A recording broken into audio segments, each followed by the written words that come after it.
Question number 6 देखते हैं। Question बोलता है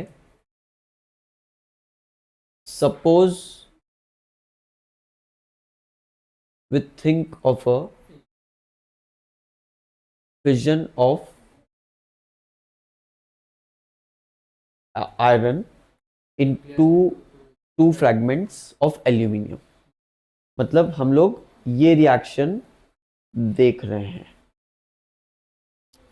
राइट। क्वेश्चन में सही लिखी है मैंने, ये फिजन मतलब टूटना। पूछा है is this fission energetically possible. Energetically possible जब होगी कोई रिएक्शन, एनर्जेटिकली मतलब खुद से पॉसिबल हो।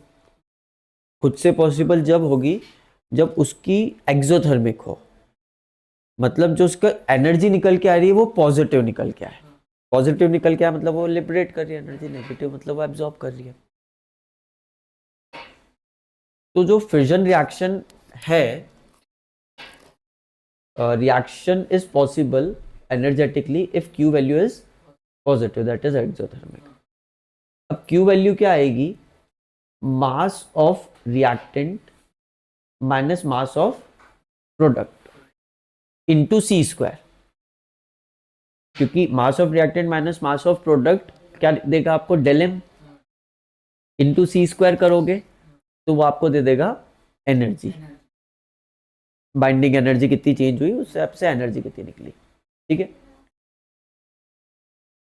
अब मास ऑफ आयरन क्वेश्चन में दे रखा है इतना, मास ऑफ एल्यूमिनियम क्वेश्चन में दे रखा है इतना, और क्योंकि दो एल्यूमिनियम है से 2 से मल्टीप्लाई किया, इनटू करा कन्वर्जन फैक्टर से और सी स्क्वायर, डेल एम निकाला। डेल एम नेगेटिव निकल के आया, वहीं से इसी स्टेप पे आपको क्लियर हो जाएगा, मल्टीप्लाई करने की जरूरत भी नहीं पड़ेगी, इसी स्टेप पे क्लियर हो जाएगा डेल एम नेगेटिव आ रहा है। क्योंकि डेल एम नेगेटिव आ रहा है तो पूरी एनर्जी नेगेटिव है।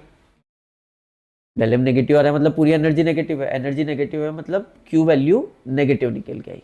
नेगेटिव निकल के आई मतलब एक एंडोथर्मिक रिएक्शन है, it will not be possible energetically. Energetically मतलब खुद से पॉसिबल नहीं होगी, बाहर से एनर्जी दोगे तो पॉसिबल होगी। इतना क्लियर है। 7th क्वेश्चन देखते हैं, पढ़ लीजिए मन में।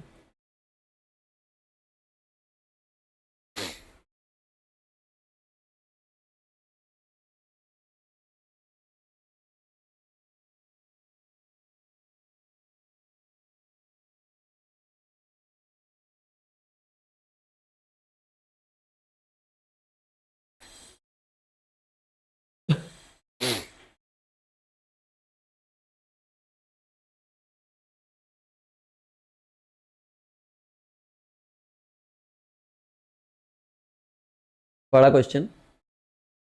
पहली लाइन तो ऐसे ही इंफॉर्मेटिव दी है, उसका क्वेश्चन से कोई ज़्यादा मतलब नहीं है। वैसे पीयू प्लैटिनम होता है, सुना है प्लैटिनम बहुत ज़्यादा महंगा आता है, ज्वेलरी में यूज़ होता है। सॉरी प्लूटोनियम, प्लैटिनम नहीं, सॉरी प्लैटिनम नहीं, plutonium. The average energy release पर फिजन इज इतना। How much energy in mega electron volt if is release if 1 kg of plutonium undergoes fission. Plutonium का नाम plutonium इसलिए पड़ा था क्योंकि प्लूटो जब पता चला था उसी के आसपास ये एलिमेंट भी मिला था, तो जो एलिमेंट सर्च करने वाला साइंटिस्ट था उसको प्लूटो नाम अच्छा लगा तो उसने यूज कर लिया। क्वेश्चन में हम लोगों को दे रखा है एनर्जी रिलीज पर fission 180 mega electron volt, number of atoms in 1 kg plutonium. अपन वो लगाएंगे mass in grams divided by atomic mass into Avogadro number, mole concept लगा दिया तो ये एन आ गया। ये एन आ गया, इसको आप मल्टीप्लाई कर दो पर फिजन से और टोटल एनर्जी रिलीज आ जाएगी। That simple. क्लियर क्या बात? अगला क्वेश्चन,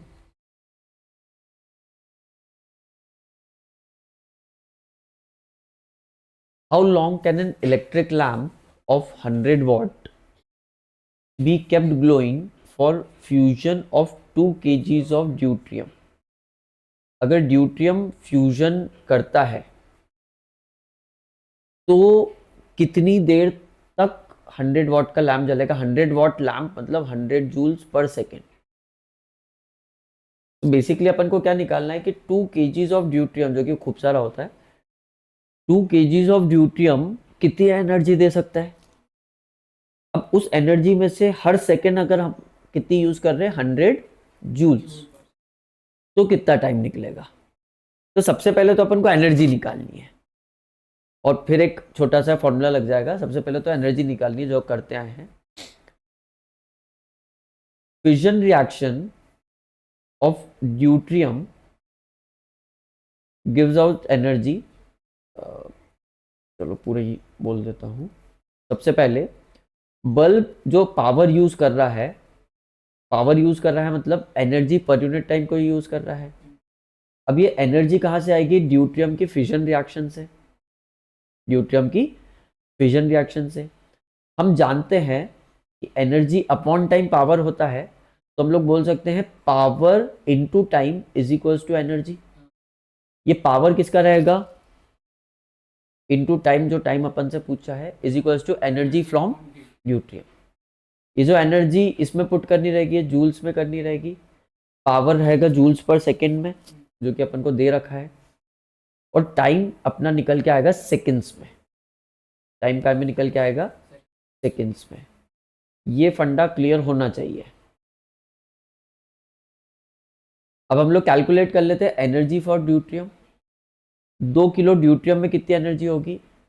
अगर आप रिएक्शन को देखें तो हर रिएक्शन में हमको कितने एनर्जी मिल रही है, बोलो?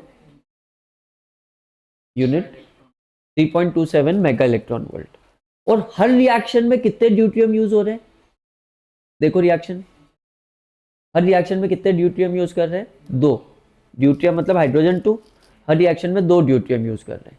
तो अपन निकालेंगे कि भाई कितनी रिएक्शंस होगी। हर पार्टिकल से एक रिएक्शन नहीं हो रही, हर 2 ड्यूट्रियम से एक रिएक्शन हो रही है। वहां पे यहाँ पे ध्यान रखना पड़ेगा। डिवाइड बाय 2 जाएगा नंबर ऑफ पार्टिकल्स में। कैसे देखते हैं? Energy from 2 kg deuterium, energy from every 2 molecules into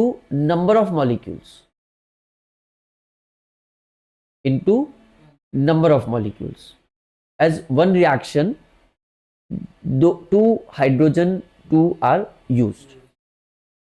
तो ये इसलिए 1/2 का फैक्टर मल्टीप्लाई किया। यहाँ पे 1/2 क्यों मल्टीप्लाई किया, समझ में आ रहा है?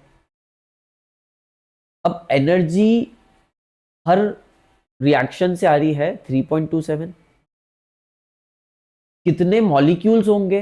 तो 2 किलो है तो 2000 अपॉन 2 क्यों किया? क्योंकि मास उसका 2 है। हाइड्रोजन का डिफॉल्ट मास 1 होता है, पर वो प्रोटियम का, यहाँ पे हाइड्रोजन का ड्यूट्रियम यूज हो रहा है, उसका मास 2 है। अगर आप देख पा रहे हैं 2 लिखा हुआ है, तो इसलिए 2 डिवाइड किया। ये 2 वाला 2 नहीं है, 1/2 वाला, वो अलग लिखा हुआ है। और इसमें एवोगैड्रो नंबर। तो ये जो फ्रैक्शन है ये हम लोगों को दे देगा नंबर ऑफ ड्यूट्रियम्स, ये दे देगा नंबर ऑफ रिएक्शंस, और ये मल्टीप्लाई करके दे देगा एनर्जी। एनर्जी निकल के आई 9.81 इंटू 10⁻26 मेगा इलेक्ट्रॉन वोल्ट। ठीक है। अब ये जूल्स में कन्वर्ट करना पड़ेगी। तो जूल्स में कन्वर्ट करने के लिए आप डिवाइड करोगे इसको, बोलो मेगा इलेक्ट्रॉन वोल्ट है तो उसको पहले इलेक्ट्रॉन वोल्ट में कन्वर्ट करो। कैसे? ऐसे। और जो भी नंबर आए उसको जूल्स में कन्वर्ट करो। कैसे?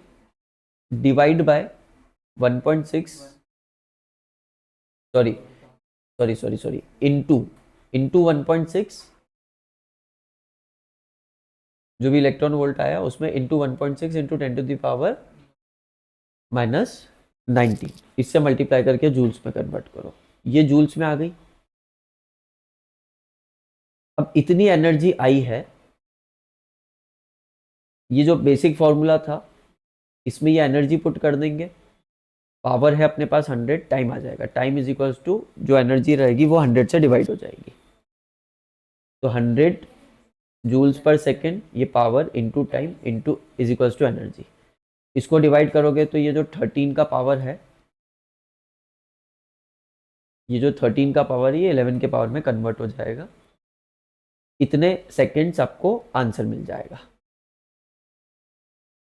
चाहो तो यहाँ पे छोड़ सकते हो, बट इतने बड़े टाइम को अपन ईयर्स में कन्वर्ट कर लें, ज़्यादा बेटर है।